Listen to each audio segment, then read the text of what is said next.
Are you able to hear me? Oh, hi, Dr. Gautam, how are you? Hello, good to meet you. Yes, under these circumstances, not very good, but still a pleasure. Thanks a lot. Thanks a lot. It's a great pleasure. There is nothing much that we have to say more than what you know already, but we are happy to be here and to be of service. Dr. Rajay, I just spoke with a few minutes ago. And he should be... I've just joined. Hi. There you go. Oh, hi. Good afternoon, sir. Welcome. बहुत लंबी उम्र है आपकी. Good afternoon, sir. Hi, Rajay. How are you? I'm all right. Thank you so much, Dr. Kumar. Very good. So good to see you, Rajay and Dr. Gautam. Dr. Gautam, I don't know. We tried to have Dr. Gautam at AIMS Patna, I recall distinctly, in 2011. Yes. And at the time I was leading those 6 AIMS initiative. Yes. So Yes, Dr. G.K. Singh and Dr. Yes. Kumar and all. I think we're trying to have you, but I think I see that you're associated very much with Patna and very AIMS much. Patna. Very much. Excellent. You can't take Patna out of Patna. Yes, as you can see, Dr. Rajay still has got a little chamber called Patna in his heart. I know. It's in the left ventricle, I would say. Okay, so Sharma, I think over to you. We can, Dr. Rajay and Dr. Gautam, if you allow, then we can start. Right. Yes. Sir. Okay. Good afternoon, everybody, and welcome to this webinar. This is KK Sharma, the Administrative Officer of the TonsBridge School. Good afternoon, sir. You all. I welcome you all on behalf of our Chairman, Mr. Vijay Nagar. The Chairman has been very enthusiastically working overtime to tie up this meeting and was very keen to personally welcome you all, the experts as well as the attendees. Unfortunately, due to certain unavoidable circumstances, he has had to request leave of absence, and he has asked me to stand in for him and read out his welcome address. So here is the Chairman's address in his trademark conversational style. Good afternoon, everyone, and welcome to this program. World की present scenario से आप सभी aware हैं. आप जानते हैं आजकल हम बड़ी ही चैलेंजिंग परिस्थितियों से गुजर रहे हैं. आज पूरे विश्व को कोविड-19 पेंडेमिक पूरे तरीके से प्रभावित किया है. विश्व की टॉप मेडिकल साइंस इस बीमारी के वायरस को रोकने के लिए रात दिन रिसर्च और नई खोज में लगी हुई है. इस बीमारी का वायरस बहुत ही डेंजरस है. वह अपनी प्रकृति, स्वभाव व रंग रूप को बदलने में बहुत ही एक्सपर्ट है. हमारे जीवित रहने के लिए जो भी रक्षा तंत्र हैं, जैसे हमारा food, physical exercise, latest medical support, social distancing आदि जीवन जीने के जो भी हेल्दी तौर तरीके हैं तथा गवर्नमेंट की सभी गाइडलाइंस को हमें फॉलो करना है. उन सभी एरियाज को, रास्तों को और बॉर्डर्स को मजबूती के साथ बंद करना है जहां से जरा भी इस वायरस के आने की संभावना है. प्रेजेंट सिचुएशन को देखते हुए हम सभी को पूरे हिम्मत व हौसले के साथ आगे बढ़ना है तथा पॉजिटिव सोचना है. स्मार्टली अपने हालातों को ध्यान में रखते हुए इस बीमारी का मुकाबला करना है. आप अकेले नहीं हैं. इस बीमारी से बचने के लिए पूरा विश्व एक प्लेटफॉर्म पर आकर खड़ा हो गया है. हम सब एक साथ हैं और कोई अकेला नहीं है. डरने व घबराने की जरूरत बिल्कुल नहीं है. यह आत्मविश्वास हमें एक नई ताकत, एक नई ऊर्जा देता है. हम गॉड से प्रे करते हैं कि विश्व को जल्दी से जल्दी इस वायरस से निजात मिले. आज हमारे बीच 3 रिनाउंड डॉक्टर्स का एक पैनल है जो कोविड-19 पेंडेमिक से बचाव का सुरक्षा कवच कैसे तैयार किया जाए इस विषय पर चर्चा करेगा, वो अपने सुझाव देगा. मैं आशा करता हूं कि यह स्कूल के बच्चों वह स्टाफ के लिए बहुत ही यूजफुल होगा। इस कार्यक्रम के आयोजन में बहुत ही अहम भूमिका निभाई है डॉक्टर राकेश कुमार आईएएस ने, जिसके लिए मैं उनका दिल से आभार प्रकट करना चाहूंगा। उनका ब्रीफ परिचय देना चाहूंगा। Dr. Rakesh Kumar has been the District Magistrate of Nainital and Dehradun, Secretary to various departments in the Government of Uttarakhand, Joint Secretary in the Ministry of Health, Government of India, Chief Advisor UNDP India, and now Chief Advisor to Population Services International, a leading USAID-funded urban health agenda in India. He is also a leading global health expert and is very aptly suited to conduct this program. Sir, a very hearty welcome to you all, and thanks for finding time to organize this. I'd like to welcome the other two panelists. One of them is Dr. Vijay Nagar, Senior Cardiologist at St. George's Hospital, London. Sir, a very warm welcome to you all.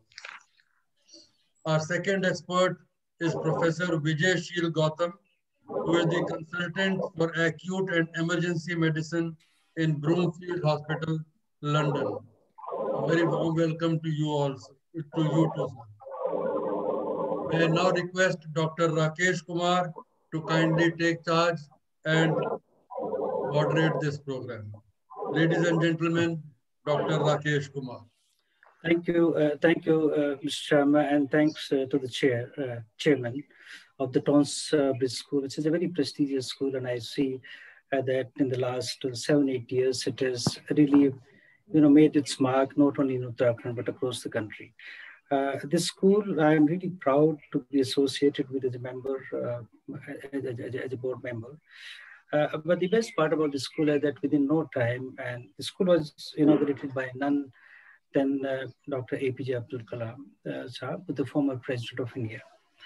And this school is doing wonders. I think I need not to say and talk about this. It's certainly placed itself as #1 school in Uttarakhand, but also has made its space and place in the country. Friends, let me welcome you all to this important meeting. I'm Dr. Rakesh Kumar. I'll be moderating this particular session, which is very important because the two eminent scientists and the doctors, in London, I mean, they're, their life time in London, and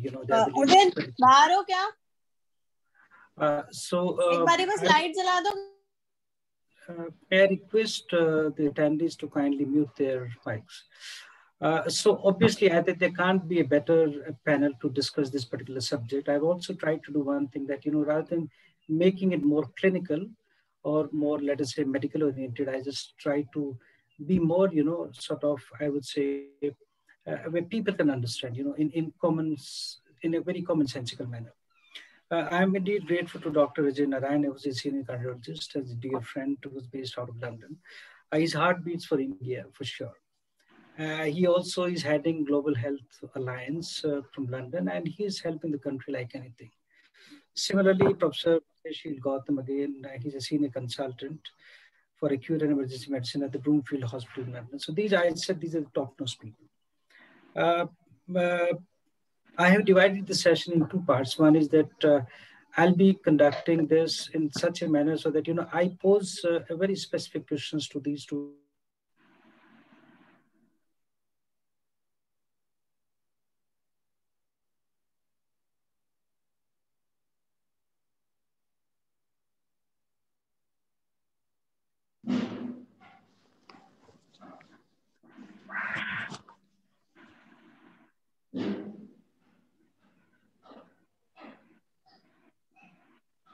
I think there's some problem with Rakesh's Wi-Fi. Recall that in December, on 31st December 2009,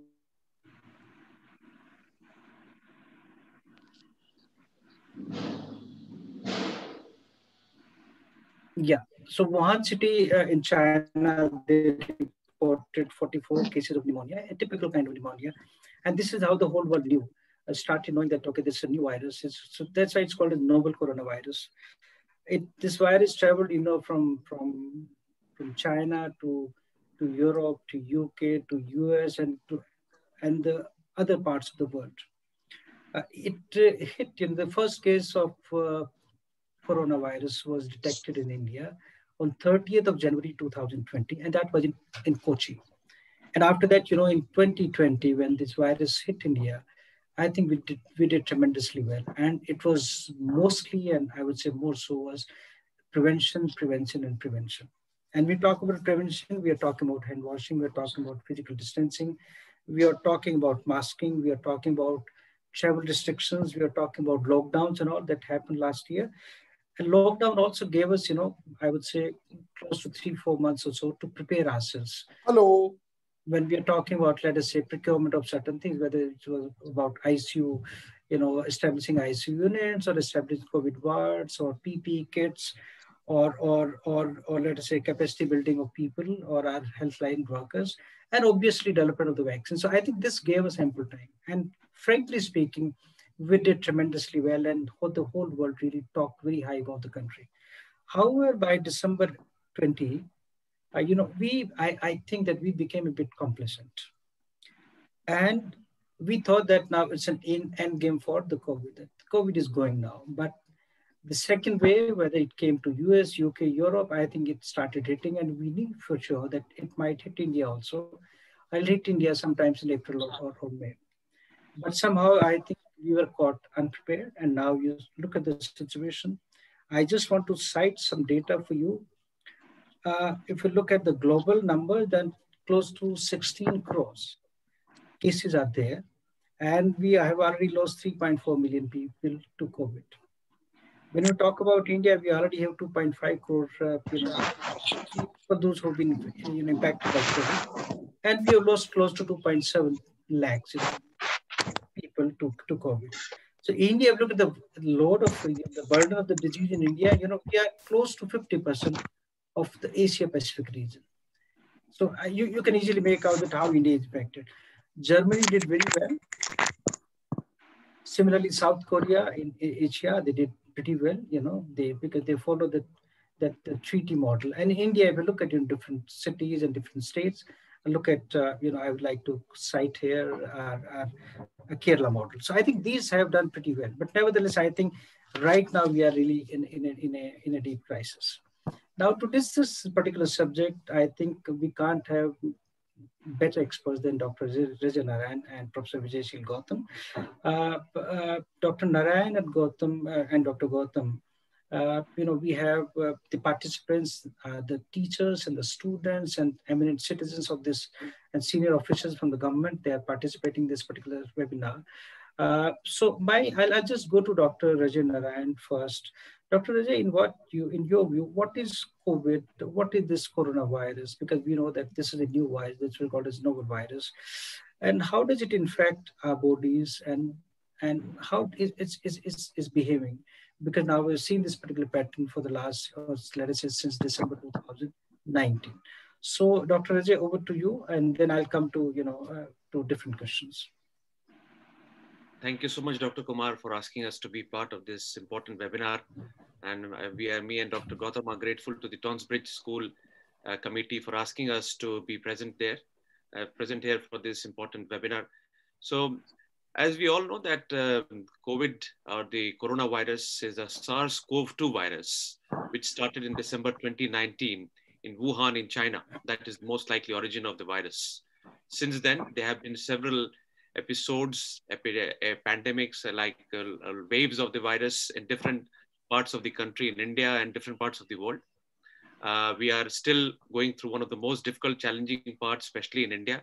We have just now come over from we are on the second part of finishing the second part of the wave in England. We are just now basically having about 4 to 5 or 10 deaths on a daily basis, or about 1,000, 2,000 positive cases on a daily basis in the UK. So we are now towards the end of the second wave in the UK. But unfortunately, India is going through one of the biggest health crises I can think since independence.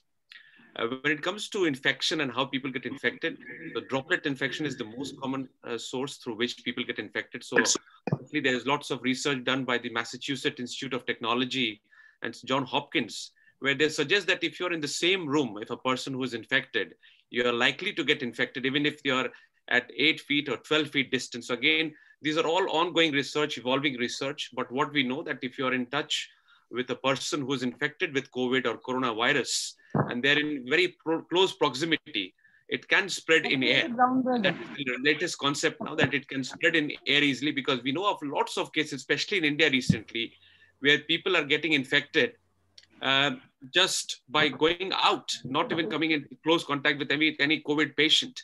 So just going out for something, buying newspaper, buying vegetables, and they don't have to come in contact with a patient or a person infected with COVID. So it is believed possibly that the virus is now in air in India, especially because the way that the virus is spreading, especially the new strain. But again, as I said, it's an evolving science, evolving research, ongoing research. So we'll know more in the coming weeks and months. But what is more important to understand and know that, obviously we'll be discussing in more detail soon, but the most important thing for all of us to understand is to take excessive precaution, a lot of precaution, because that is how you are going to defeat this virus. It's a race against time, and something that we don't have answer to. We have got very limited drugs to defeat COVID and coronavirus. We have only got limited vaccinations, which again had 60, 70, 80% only effective. We are still likely to get COVID in spite of getting the vaccination, as we are seeing in India.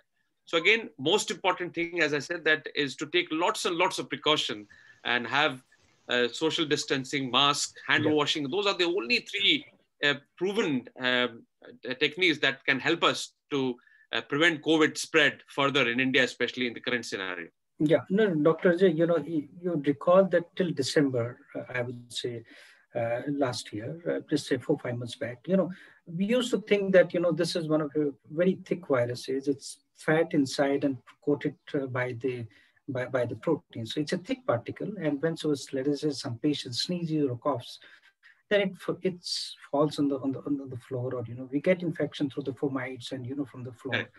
Okay, but now, suddenly we are talking that now it's in the air.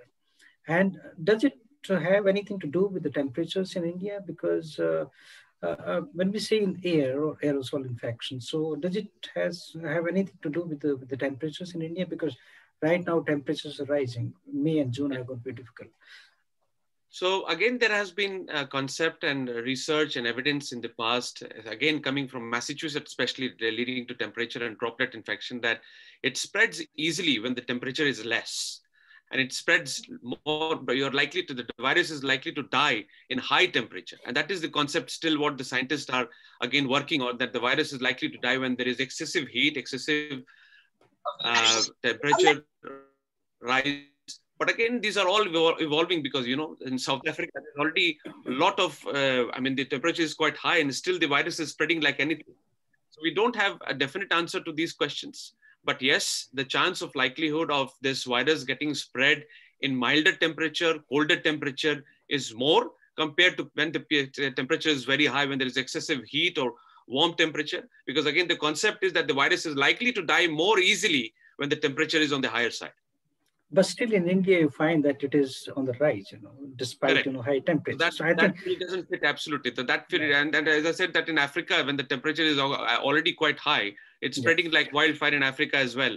So I think it's an evolving science. We still don't have definite answers for this, but I hope in the coming weeks and months, we'll have some more answers. No, thanks, Dr. Ajay. Now I'll go to Dr. Gautam. Dr. Gautam, you are a top-notch acute emergency, specialist. And, just for the audience, because I said the audience is not the doctors. So I think I need to be a bit, I would say, more generic in my approach. So in your view, what are the symptoms and the signs of the disease? When we say, there's something called as mild COVID, moderate COVID, and severe COVID. Over to you. Right. Everybody who is in the audience would have suffered flu-like symptoms sometime within their life, as a child, as a teenager, as a grown-up. And if I ask anyone to describe the sign of flu, they would say, oh, I know what it is. I've got a bit of fever, bit of headache, bit of pain, runny nose, and not feeling good. This is what anybody would say. Coronavirus is another flu virus. What has happened is two things that make it special.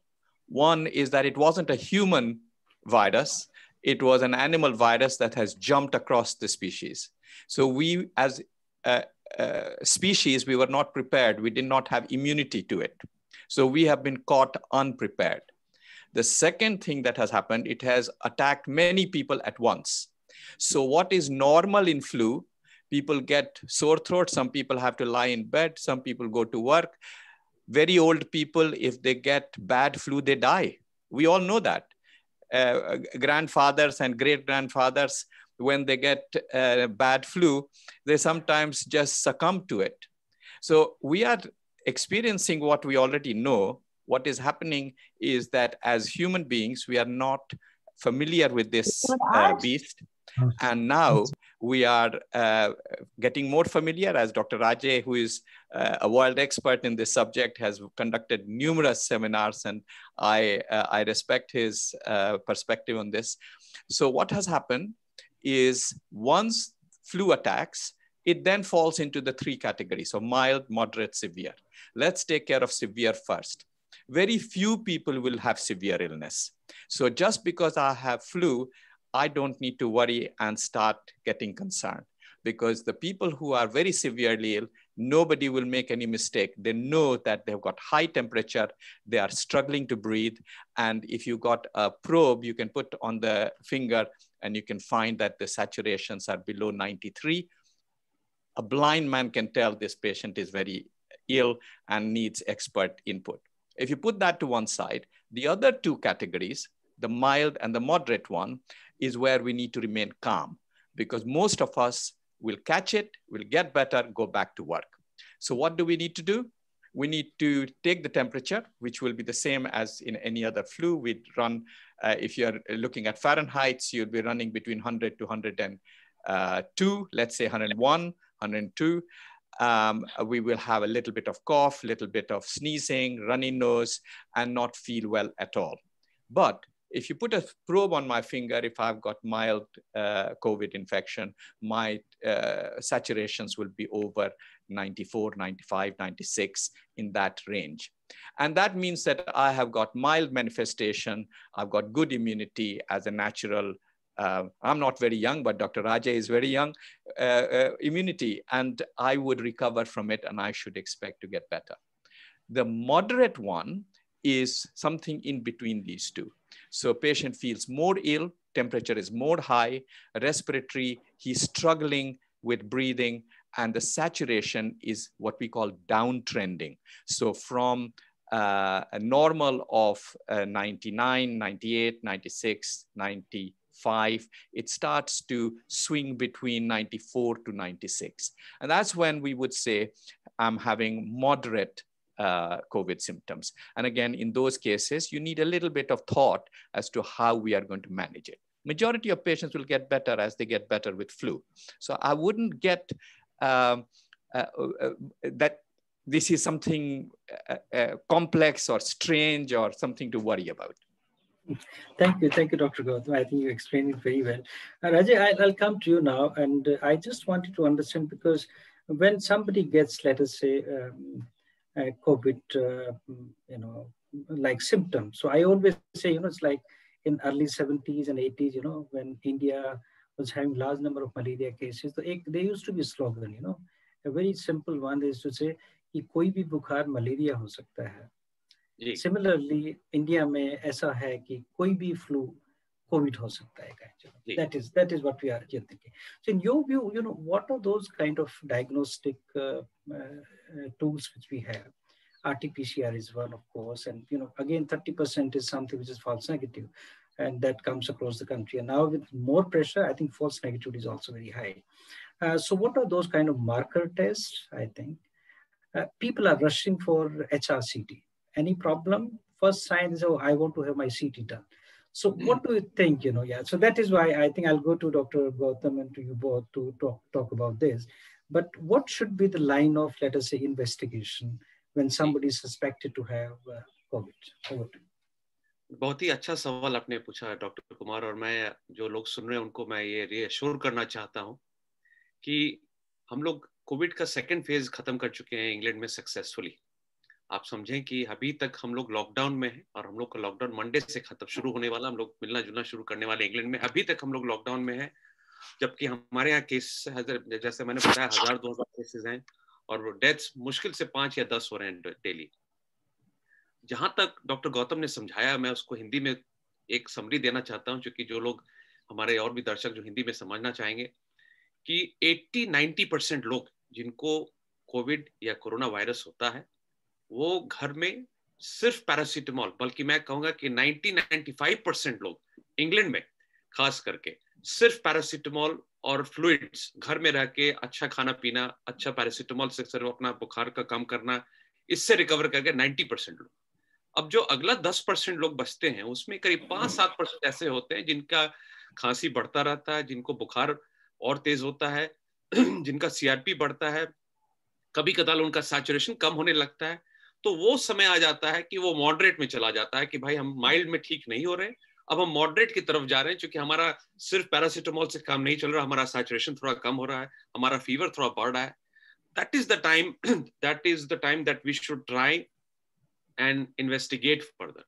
India में एक trend देखा जा रहा है जो कि मैं criticise नहीं करना चाहूंगा, लेकिन एक अवेयरनेस के हिसाब से बताना चाहता हूँ कि इंडिया में मैं शायद डेली बेसिस पे 50 से 100 प्रिस्क्रिप्शन डेली देखता हूँ इंडिया में कोविड पेशेंट्स का।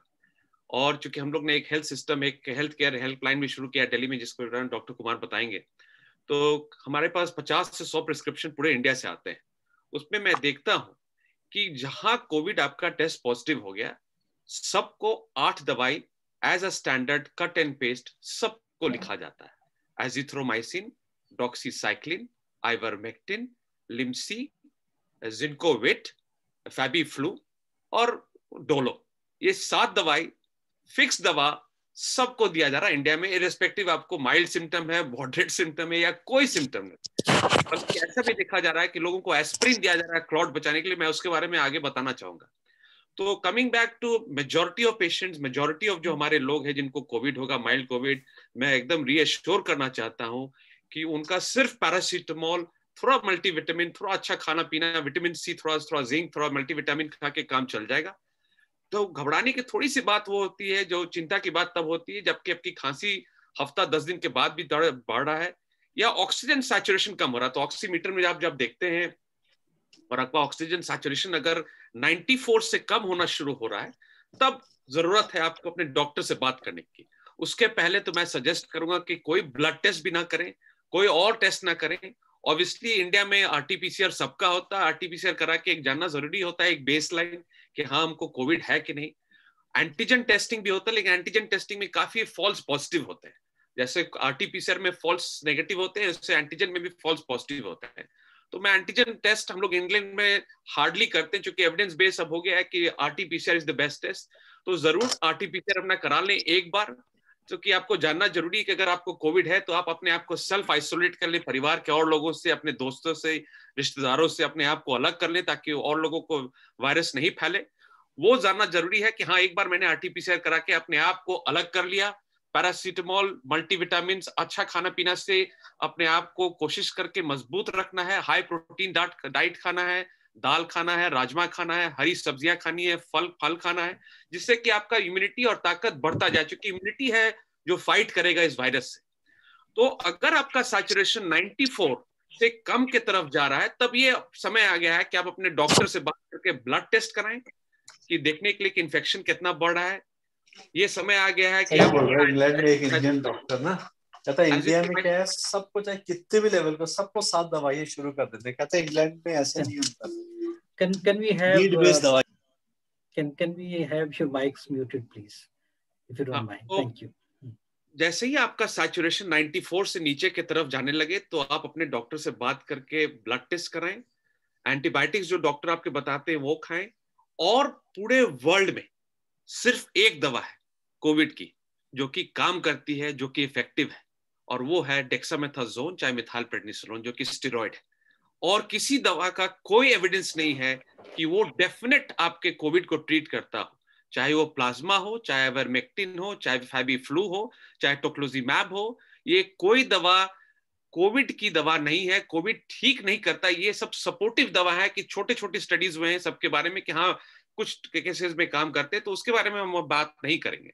बात है कि 94% से जैसे आपका सैचुरेशन कम की तरफ जा रहा है, आप डॉक्टर से बात करके ऑक्सीजन के बेड के कोशिश करें। हो सकता है अगर घर में ऑक्सीजन मिल जाए तो घर में ऑक्सीजन ले आए, एंटीबायोटिक शुरू कर दें, और डेक्सामेथासोन जो कि रिकवरी ट्रायल, वर्ल्ड का जो सबसे बड़ा कोविड का ट्रायल हुआ है, रिकवरी ट्रायल उसको बोलते हैं, उसमें देखा गया था कि डेक्सामेथासोन जो स्टेरॉइड है उसका टाइमिंग सबसे जरूरी है। और ये काफी सारे इंडिया में भी एक्सपर्ट्स ने भी जानकारी दी है, और यूरोप में, अमेरिका में सबसे ज्यादा यही चर्चा में भी बात है कि जो सबसे जरूरी बात हम लोग को समझने की है कि डेक्सामेथासोन का जो टाइमिंग होता है, स्टेरॉइड का जो टाइमिंग होता है, वो सैचुरेशन 94 से नीचे जब जाने लगे तभी लेना चाहिए, ना कि हड़बड़ा के पहले लेना चाहिए।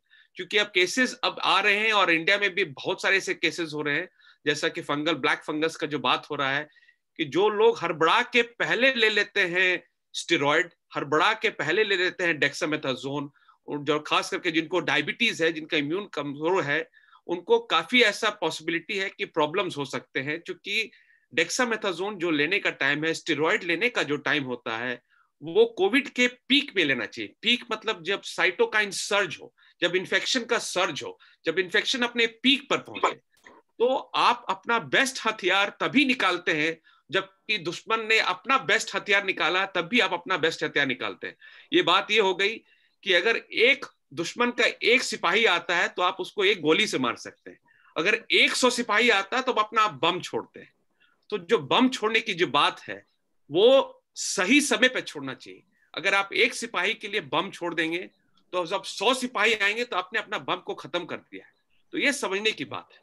तो सबसे जरूरी है कि स्टेरॉइड का जो समय होता है, डॉक्टर कुमार जैसा आपने पूछा, स्टेरॉइड का समय उस समय होता है जब आपका सैचुरेशन 94 से कम हो रहा है, जब आपके डॉक्टर ने आपको सजेस्ट किया है तभी आप स्टेरॉइड लें, तभी आप एंटीबायोटिक लें। समय इस, चूंकि जैसा मैंने बताया, dexamethasone is the only drug जिसने दिखाया है कि जिसका प्रोग्नोस्टिक, जिसका कि लाइफ पर फायदा है, जिसपे कोविड के पेशेंट में फायदा है।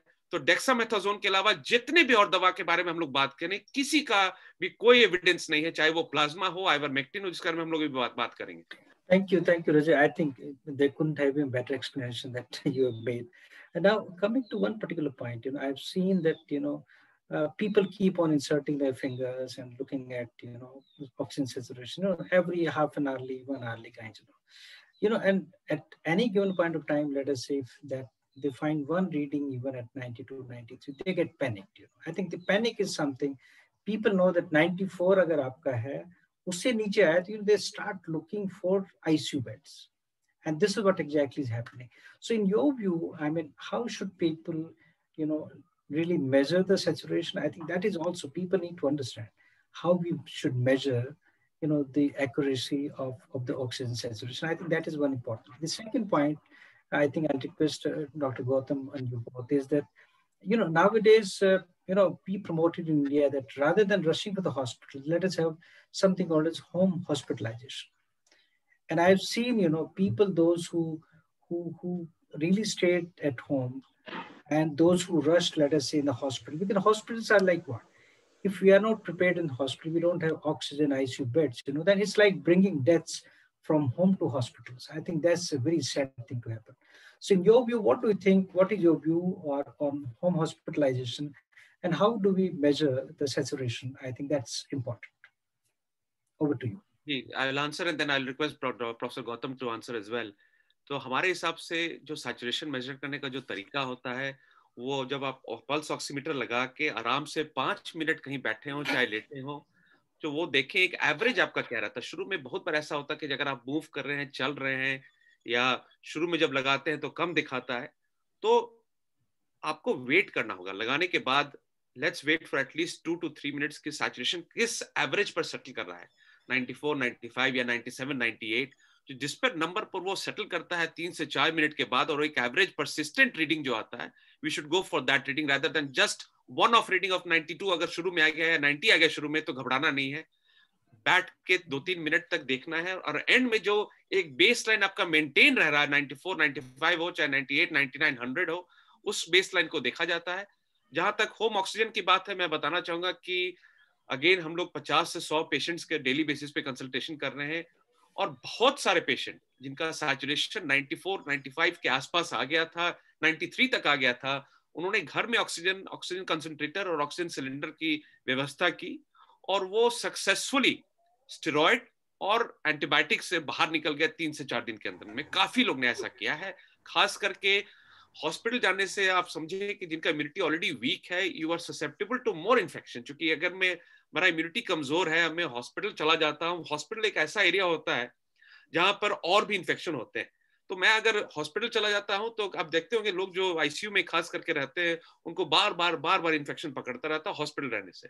तो hospital is a very good thing, very important thing, but at the right time and the right strategy होना चाहिए। तो अगर हमको हॉस्पिटल जाना जरूरी है, अगर हम डायबिटिक हैं, हमारा ब्लड शुगर लेवल ऊपर नीचे हो रहा है, हमको स्टेरॉइड डॉक्टर ने शुरू किया, तो ऑब्वियसली वो सब सिचुएशन में जाना पड़ जाता है हॉस्पिटल।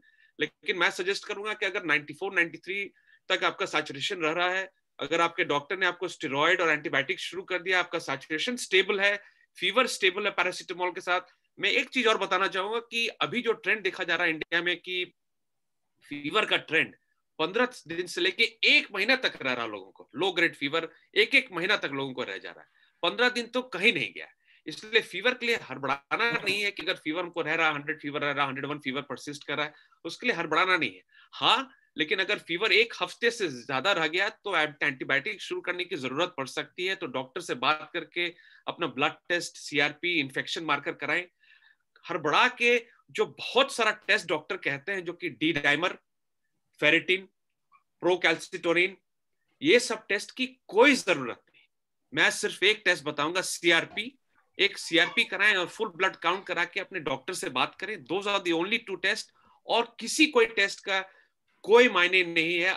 एज लॉन्ग एज आप हॉस्पिटल के बाहर हैं, एज लॉन्ग एज आपके सैचुरेशन स्टेबल है, फीवर थोड़ा बहुत है, डी डाइमर करा के एस्पिरिन और ब्लड थिनर ये सब खाना एकदम गलत ट्रेंड है। इसका कोई एविडेंस नहीं है, कोई रिसर्च नहीं।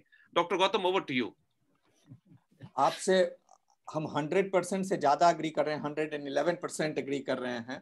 जो बात आपने सूत्र रूप में कही है, I would support it. Specifically 1-2 points और एम्फसाइज करने की कोशिश करते हैं। पहली चीज, HRCT का जिक्र हुआ था, यूजलेस इन्वेस्टिगेशन है accept in a hospital setting in a very limited circumstance. अगर डिस्कस करना हो तो वी कैन डिस्कस दैट। अगर हम अभी अपने रेडियोलॉजिस्ट को कहें HRCT करो, तो वो फोन करके बहस करेगा मेरे से कि HRCT क्यों करा रहे हो आप। तो इसलिए that's first thing I would put it to one side. वो कुछ बहुत लिमिटेड सर्कमस्टेंस में उसका वैल्यू है। आपने सारे टेस्ट्स को बताया कि वो it is got very little value, because ultimately हम टेस्ट का इलाज तो कर नहीं रहे, हम तो पेशेंट का इलाज कर रहे हैं। तो पेशेंट का नंबर आप हमारे को कोई भी बता दें, 2000 बता दें, 1000 बता दें, 1100 बता दें, my point is how is the patient, and the same applies with the oxygen saturation. तो मान लीजिए मैं अभी आपसे बात कर रहा हूं और मेरी नर्स यहाँ पर आकर के प्रोब लगा के बोले कि आपका सैचुरेशन 70% है, तो डॉक्टर राजे हंसने लगेंगे, बोलेंगे यार बंदा मेरे से बात कर रहा है, अपना प्रोब बदलो। That's the first thing he will say.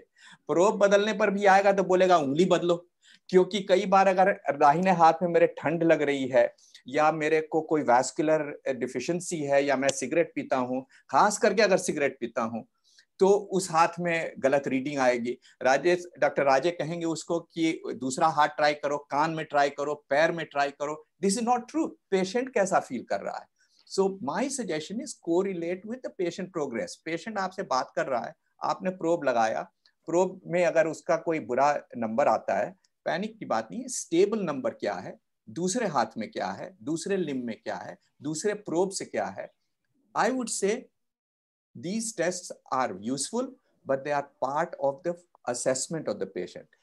I would say अगर पेशेंट डिक्लाइन कर रहा है, थक रहा है, टेम्परेचर बढ़ रहा है उसका, यू कैन टेल। उसके रिश्तेदार, उसके फ्रेंड उसको ऑलरेडी जान रहे हैं कि no he is not getting better. तब प्रोब लगा के देखा, तब उसका सीआरपी कराया, और उसको रिपीट करते हैं, देखते हैं कि सीआरपी का ट्रेंड किधर जा रहा है।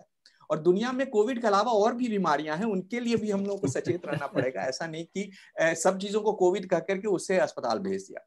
Final point, supporting what doctor Ajay has said, कि अगर आईटीयू में हमको मरीज को भेजना है तो ये ख्याल रखने की जरूरत है कि जो मरीज को कम्युनिटी में बीमारी होती है वो डॉक्सी और एजिथ्रोमाइसिन से ठीक हो सकती है, जो बीमारी हॉस्पिटल में होती है उसका कोई इलाज नहीं है। उस हॉस्पिटल की बीमारी का इलाज अभी तक नहीं निकला है। You have to be very careful. Don't go to hospital for without a good reason. अगर कोई बढ़िया जगह है कि वहां पे मेरा ऑक्सीजन डाउन हो रहा है, सांस हम नहीं ले पा रहे हैं, वेंटिलेशन की जरूरत है, तो कोई उसका उपाय नहीं है, वो तो जाना ही जाना है। But don't rush into hospital. क्या डॉक्टर राजे, क्या आप सोचते हैं? जी एब्सोल्युटली एब्सोल्युटली। अब तो बल्कि हम लोग सजेस्ट कर रहे हैं, बहुत सारे हमारे ऐसे पेशेंट हैं जिनको माइल्ड से मॉडरेट सिम्टम्स में अननेसेसरली सीटी स्कैन करा के उनको एडमिट करा दिया जाता है। लेकिन मैं सजेस्ट करना चाहूंगा कि जब तक सैचुरेशन आपका कम 94 से नहीं जाए तब तक आप हॉस्पिटल के बारे में नहीं सोचें। हाँ, अगर आपको डायबिटीज है और आपके ब्लड शुगर्स काफी हाई हो रहे हैं, चाहे ब्लड प्रेशर काफी ज्यादा बढ़ रहा है और कोई कारण हो, तो ऑब्वियसली आपके डॉक्टर आपको सजेस्ट करेंगे। Always be guided by what your local doctor says. ये जो वेबिनार हम लोग कर रहे हैं, एक आपको एक गाइडेंस बता रहे हैं, एक अपना एक्सपीरियंस शेयर कर रहे हैं। It is not that we are trying to say that we know the best, we are just sharing our experience कि हमने अपने एक्सपीरियंस से कैसे लोगों को यहाँ ठीक किया। Thank you, Dr. Ajay. And I think it's wonderful points and you put forth. एक ही चीज में इसमें एडमिशंस की, हॉस्पिटल्स की बात, आई थिंक अगर हम हॉस्पिटल को रश करते हैं, होता क्या है कि those who are really needy people और पेशेंट्स, कहीं ना कहीं उनको बेड नहीं मिल पाता, उनको आईसीयू नहीं मिल पाता। I think we have to also see and really assess ourselves कि आपको जाना है कि नहीं जाना। एक चीज जो डॉक्टर गौतम ने बताया कि पेशेंट कैसा फील कर रहा है, आई थिंक वो बहुत इंपॉर्टेंट है। उसको पता होगा पेशेंट को how the patient is feeling, whether he or she is feeling better, appetite कम हुई कि नहीं। At times, the temperature, I recall when we used to study Harrison in medicine, and when you talk about, pyrexia of unknown origin, वो 100 degrees से कम बात नहीं करते। For them, PO is 100 and beyond. तो उस तक तो 99 तक तो हम फीवर को वैसे ही 97 to 99 हम नॉर्मल बांध कर चलते हैं, बट हम लेकर चलते हैं कि 99 से थोड़ा सा भी बढ़ा तो सोचते हैं कि एज इफ मुझे बुखार हो गया। तो I think that is also to be kept in mind. Nevertheless, Dr. Ajay, I find that the COVID is not a disease, but it is a syndrome. It's impacting multiple organs, though it is a respiratory virus primarily involving the lungs, but it involves different parts of the body, whether we are talking about heart or kidneys and all. And multi-organ involvement is obviously it's one of the features, and then dangerous clots happening. So in your view, how should we look to this particular, because this is one of the serious complications. Somebody having clots can really leave us forever. So how do what kind of attention should be provided to such kind of patients? Clot किसको बन सकता है, क्यों बन सकता है, उसकी line of treatment क्या होगी? Over to you, Dr. Ajay and Dr. Gautam. जी, तो जैसा आपने बताया कि कोविड जो है एक सिंड्रोम है। कोविड क्या होता है कि एक प्रोथ्रोम्बोटिक स्टेट कर देता है आपके ब्लड में, आपके बॉडी में, आपके सिस्टम में। प्रोथ्रोम्बोटिक स्टेट का मतलब है कि क्लॉट फॉर्मेशन का एक प्रोपेंसिटी जो होता है, एक लाइक्लीहुड है, वो थोड़ा सा बढ़ जाता है कोविड के केसेस में। लेकिन अब अगर आप नंबर्स पे जाएं, तो अगर आप इंग्लैंड के नंबर्स देखें तो यहाँ हमने करोड़ों लोगों को, बीच में अभी थोड़ा सा कुछ कंफ्यूजन भी हुआ था कि कुछ वैक्सीन लेने के चलते लोगों को क्लॉट्स हो रहे हैं, उसका भी हंगामा रहा, उसका भी कुछ कंट्रोवर्सी रहा। लेकिन जब नंबर्स देखे गए तो नंबर्स में पाया गया कि करोड़ों लोग को दे चुके हैं हम लोग यहाँ पर vaccine. 38 million people have been vaccinated now with the second dose, third and so हजारों करोड़ों लोगों को वैक्सीन पड़ चुका है। उनमें सिर्फ 5 या 6 लोग ऐसे थे जिनको कि वैक्सीन पड़ने के 1 हफ्ता के बाद क्लॉट हुआ था। जहां तक कोविड के चलते क्लॉट होने की संभावना है, तो हाँ, केसेस ऐसे होते हैं, लेकिन केसेस एक्सट्रीमली रेयर। मतलब आप समझें कि हमारे हॉस्पिटल में, अगर मैं अपने हॉस्पिटल का आपको एग्जांपल दूं, तो हमने लास्ट 1 साल में करीब 25 से 30 हजार लोगों का ट्रीटमेंट किया अपने हॉस्पिटल में। उसमें मुश्किल से 5 या 7 लोग को ऐसा हुआ था कि जिनको लंग्स में क्लॉट हुआ या पैर में क्लॉट हो गया था। तो क्लॉट होने की संभावना बहुत ही कम रहती है कोविड में, एक्सट्रीमली रेयर है, नंबर 1। इसलिए मैं रीअश्योर करना चाहूंगा कि लोगों को कि 80, 90, 95% लोगों को क्लॉट के लिए घबराने की जरूरत नहीं है। लेकिन हाँ, जो डायबिटिक हैं, जो हाइपरटेंसिव हैं, जिनको हार्ट की बीमारी है, जो कि दवा सब ले रहे हैं अपना हार्ट के रिलेटेड, ब्लड प्रेशर, डायबिटीज के रिलेटेड, तो उनको ऑब्वियसली एथेरोस्क्लेरोटिक रहता है, उनका वेसल्स ऐसा रहता है कि क्लॉट फॉर्मेशन के चांसेस बढ़ जाते हैं, खास करके डायबिटिक पेशेंट्स में। अगेन मैं ये भी बोलना चाहूंगा कि हर डायबिटिक को क्लॉट नहीं होता है, कुछ पेशेंट्स में जो हाई रिस्क है उनको होने की संभावना होती है। लेकिन गाइडेंस ये है, और ये WHO का गाइडेंस है, यूरोपियन सोसाइटी का गाइडलाइंस है, अमेरिकन गाइडलाइंस है, और मैं रिसर्च का खाली बात कर रहा हूँ, मैं नहीं जानता हूँ कि इंडिया में क्या प्रैक्टिस हो रहा है। जहां तक रिसर्च की बात है, अभी मैंने एक एग्जांपल देना चाहूंगा कि एक 19 साल की लड़की थी जिसको वो दिल्ली में एक बहुत बड़े अस्पताल में अपना इलाज कराने गई, चूंकि उसको पता चला कि कोविड हो गया है। तो उसके फादर उसको लेके गए दिल्ली में हॉस्पिटल में, वहां उन्होंने एक ब्लड थिनर प्रिस्क्राइब कर दिया लड़की को। लड़की अगले दिन से ब्लीड करने लगी, नाक से, मुंह से, सब जगह से। तो उसका रिक्वायरमेंट नहीं है, उसका कोई एविडेंस नहीं है। तो अगर आपके डॉक्टर कहते हैं कि आपको ब्लड थिनर लाइक एपिक्साबैन, चाहे रिवरोक्साबैन, चाहे एस्पिरिन, चाहे क्लोपिडोग्रेल लेने की जरूरत है, तो वो समझने की जरूरत है, और आपको अपना सवाल पूछना चाहिए डॉक्टर से कि डॉक्टर, आपको लगता है कि ये दवा लेना मेरे लिए इतना ही जरूरी है? क्या चांस है कि मैं ब्लीड कर जाऊंगा अननेसेसरीली? तो जब तक कि हार्ड एविडेंस नहीं हो कि हमको और तरह की बीमारी पहले से हो, blood pressure, diabetes, cholesterol, heart की बीमारी हो, ऑब्वियसली जो हार्ट के मरीज हैं, जो कि डायबिटीज के मरीज हैं, ब्लड प्रेशर के मरीज हैं, वो पहले से एस्पिरिन खाते रहते हैं, तो वो एस्पिरिन अपना खाते रहें, उसको बंद करने की जरूरत नहीं। तो एस्पिरिन पे अगर आप ऑलरेडी पहले से हैं तो आप अपना एस्पिरिन खाते रहें। हाँ, लेकिन आपको अगर कोई और रिस्क फैक्टर नहीं है, और अगर आपके डॉक्टर कहते हैं कि क्लॉट से बचाने के लिए आपको एस्पिरिन या रिवरोक्साबैन खाने की जरूरत है, तो उसका अभी कोई एविडेंस नहीं है। जो पेशेंट माइल्ड टू मॉडरेट हैं, घर में है, जिनका सैचुरेशन ठीक है, फीवर ठीक ठाक है, उनको ब्लड थिनर खाने का कोई एविडेंस वर्ल्ड में अभी तक पब्लिश नहीं हुआ जो कि दिखाता है कि हाँ, अगर आप ये ब्लड थिनर खाएंगे तो आपको क्लॉट नहीं होगा। बल्कि एविडेंस ये कहता है कि अगर आप खाते हैं तो ब्लीड होने के चांस आपके ज्यादा बढ़ जाते हैं। तो डॉक्टर गौतम, मैं आपसे भी जानना चाहूंगा, आपका अपना एक्सपीरियंस अगर आप शेयर करते हैं। I would agree 100% with you. देखिए ऐसा है, ये डायबिटीज और हाइपरटेंशन ये साइलेंट किलर्स हैं। ये बॉडी को हमेशा वीकन करते रहते हैं। जब वायरस पकड़ता है तो डायबिटिक पेशेंट उससे वल्नरेबल होता है, हाइपरटेंसिव पेशेंट उससे वल्नरेबल होता है, रीनल पेशेंट उससे वल्नरेबल होता है, हार्ट पेशेंट उससे वल्नरेबल होता है। मेजॉरिटी पेशेंट्स को एक बीमारी नहीं होती, उसको डायबिटीज भी है, ब्लड प्रेशर भी है, उसको हार्ट डिजीज भी है, रीनल डिजीज भी है, किडनी डिजीज भी है। तो जब कोमॉर्बिडिटीज अगर हैं, उसके ऊपर हमारे को वायरस हो गया तो नाउ अब हमारे ऑर्गन्स जो हैं वो स्ट्रगल कर रहे हैं, क्योंकि ऑलरेडी पहले से वीक थे, आपने एक और धक्का हमारे को मार दिया। वो टाइम है जबकि हमारे को एकदम best maximum tight diabetic control, वो उस समय वो जो अल्टरनेटिव मेडिसिन हैं या जो गुड विशेस फैमिली की होती हैं उस पर हम लोग भरोसा न करें। हम लोग उस समय एकदम टाइटली कंपेयर अपने को कंट्रोल करें, डायबिटीज को और हाइपरटेंशन को और हार्ट डिजीज का अगर कोई ट्रीटमेंट है और अगर रीनल मेडिकेशन है जो हम ले रहे हैं, तो we have to be very careful कि उस समय वायरस को मौका नहीं दें। नंबर 1। नंबर 2, ये कोई वायरस की खास अकेली बात नहीं है कि प्रोथ्रोम्बोटिक है, कोई भी सीवियर बीमारी प्रोथ्रोम्बोटिक होती है। So we have to be careful कि बीमारी जब बढ़ने लगे तब जाकर के हम लोग थ्रोम्बोसिस के लिए वरी करें। मीनवाइल अगर उस समय सीवियर नहीं है तो अपनी गुड लिविंग, जो अभी डॉक्टर राजे ने शुरू में कहा कि अपना न्यूट्रिशनल मेंटेन करें, ब्रीदिंग अपनी मेंटेन करें, और शायद थोड़ी देर में डॉक्टर राजे प्रोन पोजीशन में ब्रीथ करने के बारे में भी बताएंगे। So I would say that इसमें पैनिक न करें। पैनिक किसी चीज का इलाज नहीं है, there is no treatment called panic. अपना मेजरमेंट्स रेगुलरली लें, दिन में 4 बार लें, दिन में 6 बार लें, और देखें कि वो ट्रेंड क्या चल रहा है टेम्परेचर का और सैचुरेशन का। खांस रहे हैं तो कितनी बार खांस रहे हैं, तो इसका ट्रेंड अगर 2-2 घंटे पर या 4-4 घंटे पर हम मेजरमेंट ले रहे हैं, then there is no argument. तब ऐसा नहीं है कि कोई कह दे कि हमको लग रहा है कि आपका चेहरा थोड़ा सा चमक कम हो गई है। 4 बार अगर 2-2 घंटे में हमने किया, हमारे पास एक चार्ट है, उस चार्ट में हमको पता चल गया कि मेरा सैचुरेशन क्या था, टेम्परेचर क्या था, मेरी कॉफ की रेट क्या थी, मेरी रेस्पिरेटरी रेट क्या थी। देन वी कैन डिस्कस कि इसमें आगे क्या करना है। और जो ऐसा हमने शुरू में कहा, माइल्ड, मॉडरेट, सीवियर में कैटेगरी में अगर जा रहे हैं तो मॉडरेट में डॉक्टर से बात करनी है, सीवियर में सोचना है कि क्या करना है।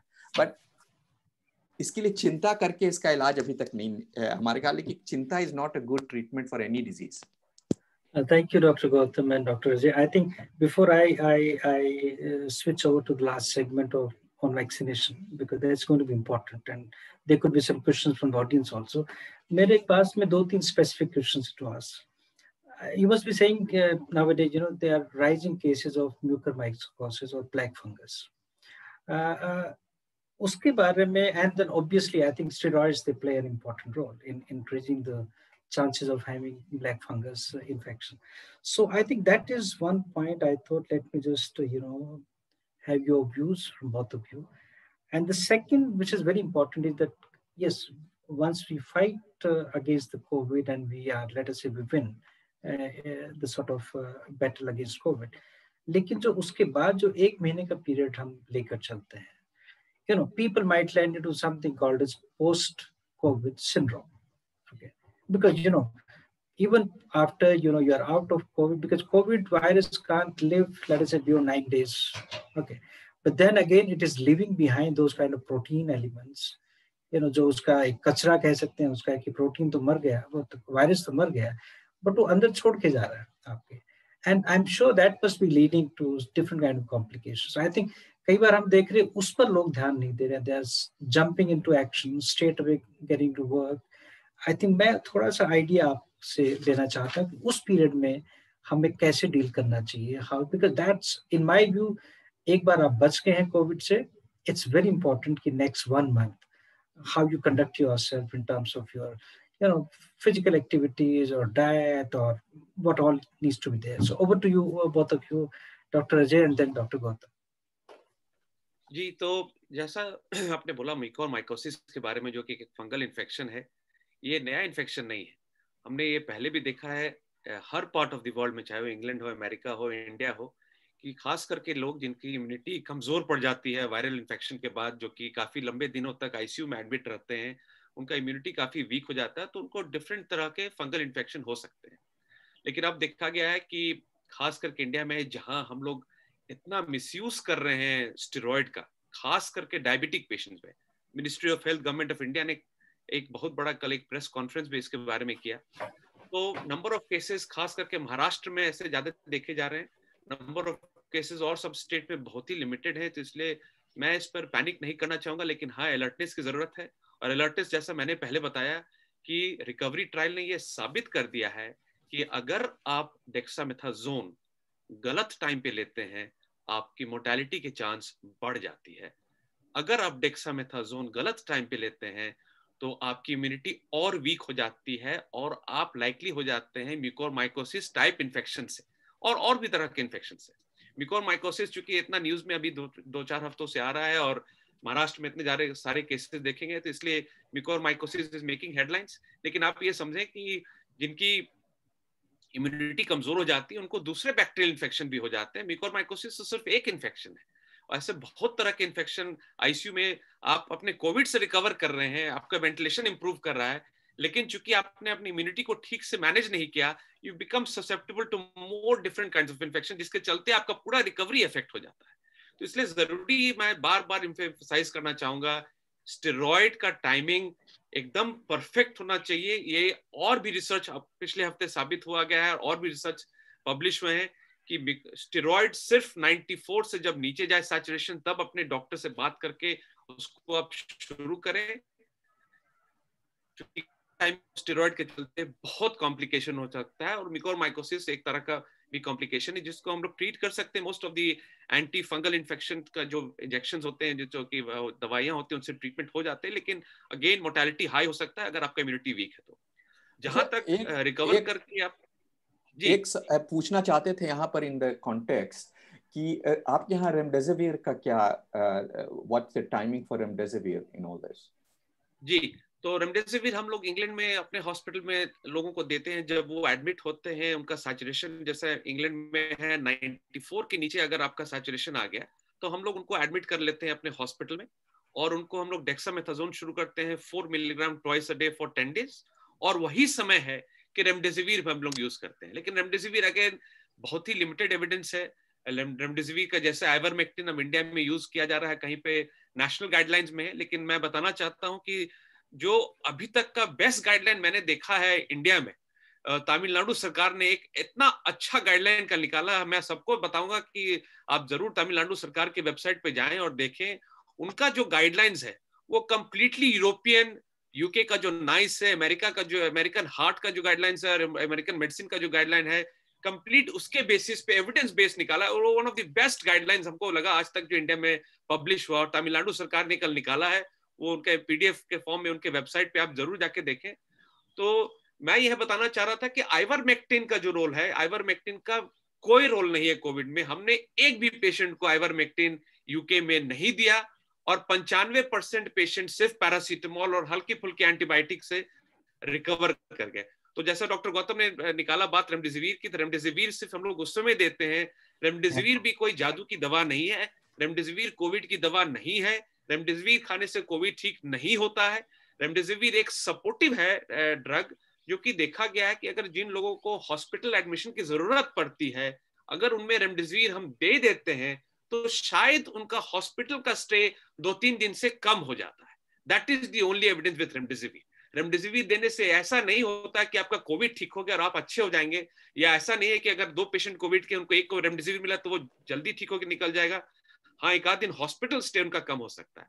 जहां तक एक और दवा जो कि अभी न्यूज में आ रही है, टोसिलिजुमैब या टोकिलिजुमैब जो इंडिया में बोलते हैं, तो उसकी कुछ एविडेंस आई है, रिकवरी ट्रायल ने फिर पब्लिश किया है 3 दिन पहले, जिसमें दिखा गया है कि हाँ, जिनको तबीयत काफी ज्यादा खराब है, जिनको वेंटिलेटर पे जाने की संभावना हो रही, जिनका सैचुरेशन काफी गिर रहा, जो बाईपैप मशीन लगा के सांस ले रहे हॉस्पिटल में, उनपे अगर टोसिलिजुमैब अगर हम लोग जल्दी यूज करते हैं तो थोड़ा सा एविडेंस ऐसा देखा गया है कि उनका रिकवरी का चांस बेटर होता है। तो अगेन बहुत ही लिमिटेड एविडेंस है ये सब दवाइयां की। मैंने जो बताया कि दवा सिर्फ एक है, डेक्सामेथासोन, और उसका सही टाइम, सही इस्तेमाल सबसे जरूरी है। मैं 30 सेकंड में डॉक्टर कुमार ने जो पूछा कि पोस्ट कोविड सिम्टम्स क्या हो रहे हैं, तो हमारे यहाँ पोस्ट कोविड क्लिनिक्स होते हैं। कोविड से रिकवर करने के बाद बहुत लोग को ब्रेथलेसनेस और वीकनेस बहुत ज्यादा रहता है, किसी को वीजिंग रहता है चेस्ट में, किसी को एक्सट्रीम बॉडी पेन रहता है, एक्सट्रीम माइल्जिया लेते हैं जिससे पोस्ट वायरल माइल्जिया बोलते हैं। तो काफी बदन में, हाथ में दर्द होता है, वीकनेस होती है, मसल में पेन होता है। तो सबसे जरूरी है कि आप अपने विटामिन सी रेगुलर लें, विटामिन डी रेगुलर लें, इस सबका एविडेंस है। मल्टीविटामिन लें जिंक के साथ, उसका एविडेंस है। और हाई प्रोटीन डाइट लें, दाल लें, राजमा खाएं, हरी सब्जियां खाएं, साग खाएं। जो नॉनवेज लेते हैं वो थोड़ा नॉनवेज भी ले सकते हैं। तो खाने में कोई परहेज नहीं है, खाना सब चीज खाना चाहिए। हरी सब्जियां, फल खास करके ज्यादा खाना है, प्रोटीन डाइट ज्यादा खाना है, दाल राजमा इस सब का ज्यादा उपयोग करें, क्योंकि प्रोटीन की जरूरत ज्यादा पड़ती है पोस्ट कोविड सिचुएशन में। Doctor Gautam, sorry, over to you. मैंने not at all, I agree with you, इसमें कुछ कहने को नहीं है। डॉक्टर कुमार ने जो सवाल पूछा उससे भी ज्यादा कंसिडरेशन है। 1 महीना नहीं, बहुत लॉन्ग पीरियड के लिए लॉन्ग कोविड का सिंड्रोम नोट कर रहे हैं। ये क्यों हो रहा है कहना मुश्किल है। एक थियरी है कि जो रेजिडुअल प्रोटीन्स हैं, जो रेजिडुअल इन्फ्लामेटरी प्रोडक्ट्स हैं, उनके चलते हो रहा है। कुछ लोगों का कहना है कि ये माइल्ड एन्केफेलोपाथी हो रही है, it's a type of encephalitis that is setting in which is causing tiredness. कुछ जो मस्कुलोस्केलेटल टिश्यूज हैं उनमें इन्फ्लामेटरी इफेक्ट्स हैं। इस पर रिसर्च अभी जारी है। इंटरेस्टिंग चीज क्या है, चिंता के लिए नहीं लेकिन जानकारी के लिए हम करें कि जो मरीज ठीक होकर के बाहर आ गए हैं उनका वैस्कुलर रिस्पॉन्स जो है उसमें स्पैज्म कई बार हो जाता है, ये इन्फ्लामेटरी इफेक्ट के चलते, वायरस के चलते। तो कुछ लोगों को लगेगा कि मेरा हाथ ठंडा हो रहा है, ब्लू नजर आ रहा है, चेहरे पर लिप्स डार्क नजर आ रहे हैं और बड़ी थकान लग रही है, ठीक सोच नहीं पा रहे हैं, याददाश्त काम नहीं कर रही है। ये सारे के सारे जनरल सिम्टम है सीरियस इलनेस के। लेकिन ये इसका क्या सही इलाज है और कितने दिन चलेगा, इस पर अभी डेटा नहीं है। लेकिन it is a genuine problem. Post Covid syndrome या लॉन्ग कोविड जैसा कह रहे हैं उस पर क्लिनिक चल रही है। And the best treatment for this is healthy living. योगासन किया, डीप ब्रीदिंग की, वॉक पर गए, बढ़िया खाना खाया और खुश रहे, बढ़िया फिल्में देखी, कुछ गाना सुना, और जिन चीजों को हम लोग सब कुछ करना चाहते हैं वो करें, कोविड के नाम पे करें। तो कोविड कहता है अच्छा भाई इनके यहाँ रहने से कोई फायदा नहीं है, उतने चिंतित है ही नहीं जहां पर कि हम उनको बीमारी कर सकें। Thank you, Dr. Gautam. That's why this virus is called a novel virus, because nobody knows about its behavior. So that's why I think its research will now prove later, maybe after 5 months, 6 months. So now I think we finished our time. I think I'll have a rapid fire on vaccination with both of you.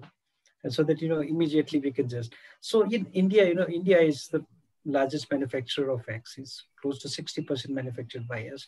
Now we have two vaccines, Covaxin and Covishield. These two vaccines are there in India.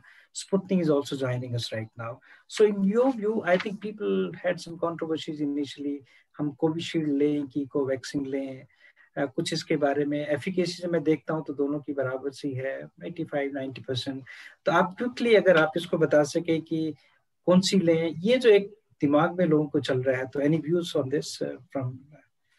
अब maximum research ने ये साबित कर दिया है कि जो भी वैक्सीन आपके पास अवेलेबल हो वो तुरंत ले.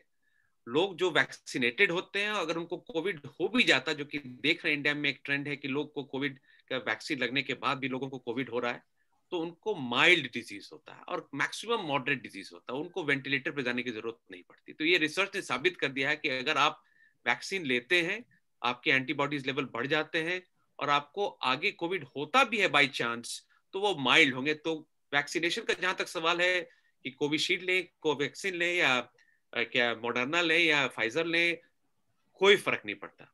जो वैक्सीन अवेलेबल हो वो तुरंत लें. और एक सेंटेंस में any vaccine is better than no vaccine. जो भी हमारे पास अवेलेबल है उसे लें, चिंता मुक्त होकर के लें. और हम लोग तो वैक्सीन लेकर के कितनी बार पूरे लाइफ टाइम में हम लोगों ने कितनी वैक्सीन ली हैं. Vaccine is nothing but giving you a harmless virus so that you can fight against a harmful virus. Very simple. Harmless virus का जो प्रोटीन है वो आपके अंदर दिया जिससे आप स्ट्रांग हो गए. तो जब हार्मफुल वायरस ने आपको पकड़ा तो आपने उसको रेजिस्ट कर दिया. It is as simple as that.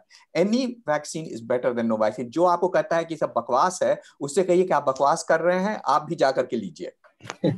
Excellent. So what about the patients who recovered from COVID? What is your suggestion about the vaccination? तो भारत सरकार ने एक शायद नया सिस्टम लाया है कि जो कोविड से रिकवर कर रहे हैं वो 6 महीने बाद कोविड की वैक्सीन लें. तो मैं तो एविडेंस पे बात करना चाहूंगा. WHO का गाइडेंस है कि अगर आपको कोविड हो चुका है और कोविड से आप रिकवर कर गए हैं तो स्टार्ट ऑफ द सिम्टम, अगर 1 अप्रैल को मेरे को फीवर शुरू हुआ कोविड का और मैं 15 अप्रैल तक रिकवर कर गया, सब चीज ठीक ठाक हो गया, तो मैं 28 अप्रैल को वैक्सीन ले सकता हूँ. 28 से 10 दिन आगे पीछे भी कर सकते हैं. 4 से 6 हफ्ते के बाद, कोविड से रिकवर से होने के 4 से 6 हफ्ते के बाद आप कोविड की वैक्सीन ले सकते हैं. ये वर्ल्ड वाइड गाइडेंस है. अनफॉर्चुनेटली इंडिया में गाइडेंस अब 6 महीने कर दिया गया. उसका मैं उस पर कमेंट नहीं करना चाहूंगा, और चूंकि वो मेरे को जानकारी नहीं कि किस एविडेंस पे वो किया गया है. Thank you. What about vaccination during pregnancy and lactation? In my view, I understand that because your immunity levels, they come down during pregnancy and lactation, so it should be taken. But you two experts can kindly shed some light on this. जी, तो जहां तक हमारा AstraZeneca vaccine के बारे में जानकारी है, उस पर अभी लिमिटेड जानकारी है प्रेगनेंसी में. अब ये रिसर्च ने कहा है, और एक और पेपर पब्लिश हुई आज 5 दिन पहले, बताया गया कि फाइजर और मॉडर्ना ये 2 वैक्सीन एक्सट्रीमली सेफ हैं जहां तक प्रेगनेंसी और ब्रेस्ट फीडिंग की बात है. तो आप प्रेगनेंसी के दौरान भी और ब्रेस्ट फीडिंग के दौरान भी, प्रेगनेंसी के बाद आप आराम से वैक्सीन ले सकते हैं. डॉक्टर से जरूर बात करें, क्योंकि अगर हो सकता है कुछ ऐसा कोई मेडिकल प्रॉब्लम्स हो जो कि डिस्कस करना चाहें डॉक्टर, तो प्रेग्नेंट लोग जो हैं, महिलाएं हैं, वो डॉक्टर से बात करके अपना वैक्सीन ले सकते हैं. कोवैक्सीन और प्रेगनेंसी के बारे में मेरे जानकारी नहीं है, तो मैं इस पर कमेंट नहीं कर सकूंगा. Okay, great. So the next question is about, people need to understand that, after, because so many people have gotten infection after having even 2 shots of 2 jabs of vaccines. Okay. There are quite a few, but, the best part is that these symptoms, so they have been impacted mildly or at the most moderate, and, and they did not really land into severe. So I think that is very much an evidence which is available. But what about, the immunity which is being provided, by the vaccines? I mean, we don't know whether it is going to prevent us or protect us for 3 months or 6 months or 9 months or 1 year, because people are asking, I have taken 2 jabs, now what next? मेरा अपना इसमें ख्याल है कि इसके लिए evidence अभी पूरी साबित नहीं है, लेकिन 90 दिनों तक तो अगर किसी को कोविड हो गया है तो 90 दिनों तक तो उसको इम्यून होना ही होना है, क्योंकि जो उसने प्रोड्यूस किए हैं इम्यूनोग्लोबुलिन्स और इमीडिएट रिस्पॉन्स जिसके चलते वो बच गया, that will not gate cleared until that time. तो इसमें कहीं कोई डिस्प्यूट नहीं है कि हमको कोविड अगर हो गया, हम बच गए, तो हमारे को वो इम्यूनिटी 3 महीने तक there is no doubt that my immunity will be maintained. जहाँ तक 6 महीने की बात है, like Dr. Raja, I'm not 100% sure कि उसका क्या foundation है, but as far as the vaccine is concerned, there is another variable in this, जिसको कि हम लोग अभी नन रेज करें तो बेटर है कि ये कोविड जो है वो म्यूटेट कर रहा है. Now, when it mutates, it tries to escape from the vaccine effect. That is the bad news. But vaccine has got such a big and powerful effect that it will not let it escape. तो हर हालत में vaccinated patient का outcome is better then unvaccinated patient. इस बात पर हम लोग बिल्कुल स्थिर मन से इस बात को समझ लें कि vaccinated patient will always be in a better position than unvaccinated patient. दूसरी चीज है कि जब बाद में बूस्टर की बात चलेगी तो जो म्यूटेशंस हो रहे हैं उसको हम कवर करेंगे वैक्सीनेटेड प्रोडक्ट्स की, जो नई वैक्सीन आएंगी उसके बारे में. और फाइनली बायोलॉजिकली वायरस नहीं चाहता कि मरीज को मारे, क्योंकि वो मर जाएगा मरीज तो वायरस भी मर जाएगा. वो कोशिश कर रहा है कि म्यूटेट करें, स्प्रेड करें, लेकिन मरीज बचा रहे. इसलिए धीरे धीरे ये बीमारी अटेन्युएटेड होगी. I really think कि if somebody has got COVID and he has recovered, he should celebrate and feel कि कुछ दिनों तक हम स्वस्थ रहेंगे. और जैसे फर्स्ट अपॉर्चुनिटी मिले, जिस भी गाइडलाइन से आप काम कर रहे हैं, आप वैक्सीनेशन लें, दोनों जैब्स लें, और every time you are going and protecting yourself against vaccination, you are prolonging your life and your life expectancy. Great, yeah. So now two last questions from my side is that, people are hearing about a breakthrough infection, So, Dr. Gautam, what is this breakthrough infection? And Rajay? Dr. Rajay, आप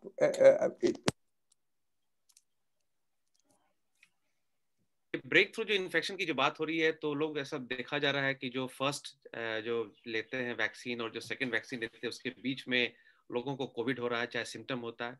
तो दो बात यहाँ समझना जरूरी है. पहली बात कि जब हम कोविड की जो वैक्सीन लेते हैं तो बहुत लोगों को हल्का फ्लू लाइक सिम्टम रहता है 48 घंटे तक, जो कि कम्प्लीटली नॉर्मल है. तो उसमें घबराने की बात नहीं, वो पोस्ट वैक्सीन इफेक्ट होता है.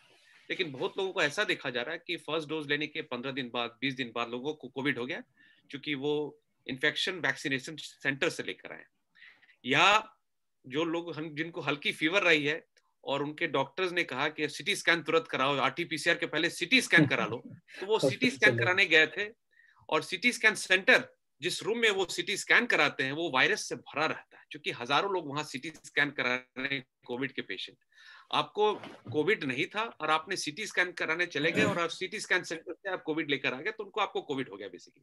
तो बताने की बात यह है कि अगर फर्स्ट डोज और सेकंड डोज के बीच में अगर आपको कोविड हो जाता है, घबराने की बात नहीं है, उससे आप रिकवर करें. और गाइडेंस सही है कि अगर आपको कोविड हो गया है फर्स्ट और सेकंड डोज के बीच में, तो सेकंड डोज आप फिर जैसे ही रिकवर करते हैं 28 दिन के अंदर सेकंड डोज फिर ले सकते हैं. 3 महीना 6 महीना वेट करने का कोई एविडेंस नहीं है. WHO का गाइडेंस है, अगर आपको फर्स्ट सेकंड डोज के बीच में कोविड होता है 28 दिन के अंदर में आप अपना सेकंड जैब ले सकते हैं. Excellent, excellent. Now, my last question, and it's a very last question. I know we exceeded by 10 minutes, and I'm sorry about this. But, how safe is to take vaccines during the peak of pandemic? Because people have to go out, they have to go at the center, they need to queue up also there. But, the science say that, yes, it's the vaccine we have to take. But once people are moving out, when we are saying that the virus is in the air, so how safe is to have this vaccine during the pandemic?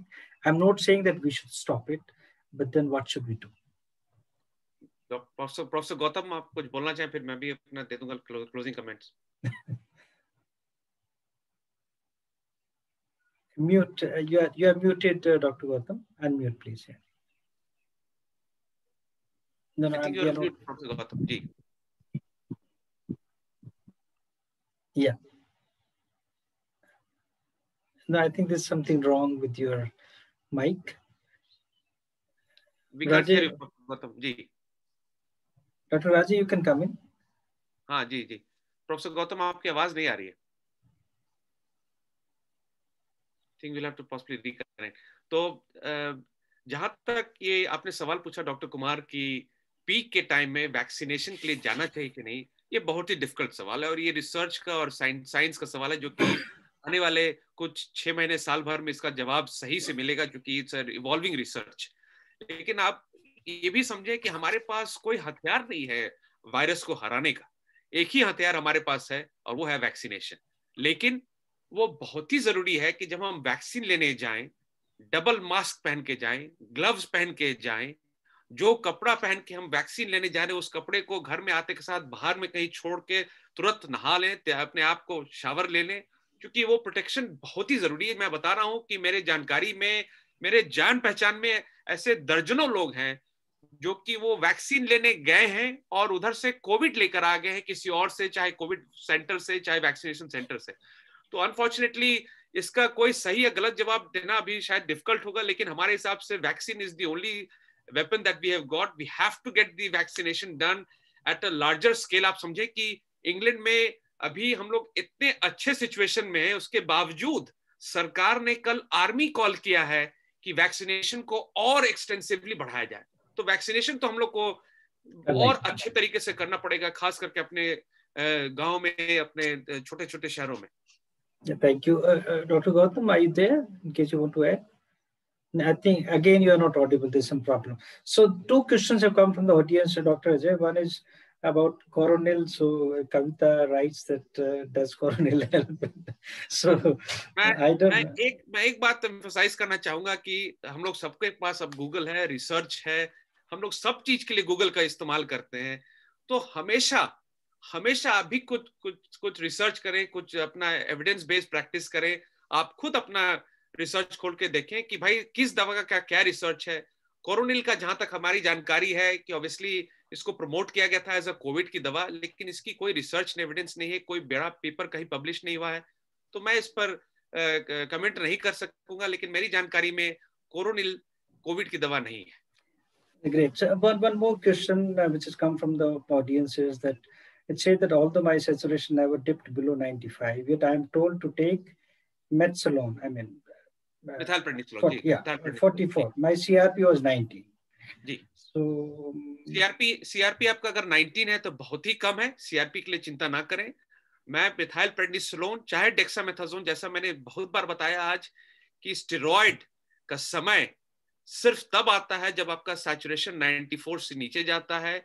आप Google में डाल के recovery trial पढ़ें, उसका summary पढ़ें, उसमें एकदम clearly लिखा हुआ है. That is the only evidence in the world, जो कि पूरे वर्ल्ड में लैंसेट में छपा, जो कि सबसे बड़ा जर्नल है, एविडेंस बेस्ड जर्नल है. उसमें बताया गया है कि स्टेरॉइड का समय सिर्फ 94 से नीचे आने पर ही होता है, पहले लेने से और रिस्क हो सकता है. Thank you, Dr. Ajay. One more question is, it's like one should take medicines even if one is positive with mild symptoms. Jyoti writes and has requested. Mild symptoms and positive, I think you already answered, but please. Mild symptoms में तो मैं suggest कर रहा था, जैसे doctor Gautam ने बताया कि माइल्ड सिम्टम्स में से पैरासीटामोल, मल्टीविटामिन, अच्छा खाना पीना सबसे जरूरी है. वो सबसे आपके 90% लोग ठीक हो जाएंगे, 95% लोग ठीक हो जाएंगे. मॉडरेट तब आता है जबकि आपका सैचुरेशन 94 से नीचे जा रहा है और आपको एंटीबायोटिक और स्टेरॉइड की जरूरत हो, तब आप डॉक्टर से बात करके वो दवा शुरू करें. Great. So I think there are many questions, coming to us, but what we'll do that, we'll send it across to you because we are already overshot the time by 15 minutes. So one information for the audience is that, as I said, I'm really grateful to Dr. Vijay and Dr. Gautam. I think I fall short of words in expressing my gratitude on behalf of everyone from the audience. One initiative is Dr. Ajay has started. We discussed it thoroughly, and then what we have started is that he has started with a team of close to 30 consultants, senior people from London, UK, It's called an online consultation, which is free. And I think somebody can type is that if in case somebody needs any consultation, the appointments can be sought through ghahealthuk@gmail.com. If Sumant is hearing, kindly type this. And the phone is, Indian number is 9958359828. I'm repeating 9958359828. So I think I've put the number in the chat also, Dr. Kumar. great. Yeah. ये chat helpline service है जो कि England के 34 top consultants, doctors, respiratory physicians, nephrologist सब available हैं 24/7 आपके सेवा में, फ्री में. आप इस व्हाट्सएप नंबर पे भेजिए अपना कोई भी आपको पेशेंट है आपके कोविड के जिसको आप डिस्कस करना चाहते हैं, तो रेलेवेंट एक्सपर्ट से आपको 12 घंटे के अंदर में कंसल्टेशन दिया जाएगा. Great. Thank you, Dr. Ajay. I think I'm so glad that we discussed about this initiative and finally it has fructified into a wonderful thing. I'm sure people from Uttarakhand state also like to seek your help and support. So I think we come to the close of this particular session. I like to say that it has been so enriching for everyone. For students, I just want to tell one thing. If I don't know how many of you know what COVID-19 means. So COVID-19 is a disease. This is for the students.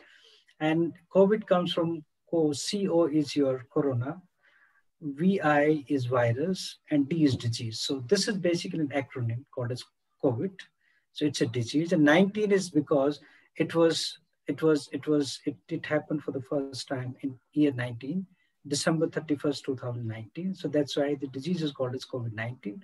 The virus is coronavirus. So I'll stop short here and I'll hand it over to Mr. K.K. Sharma.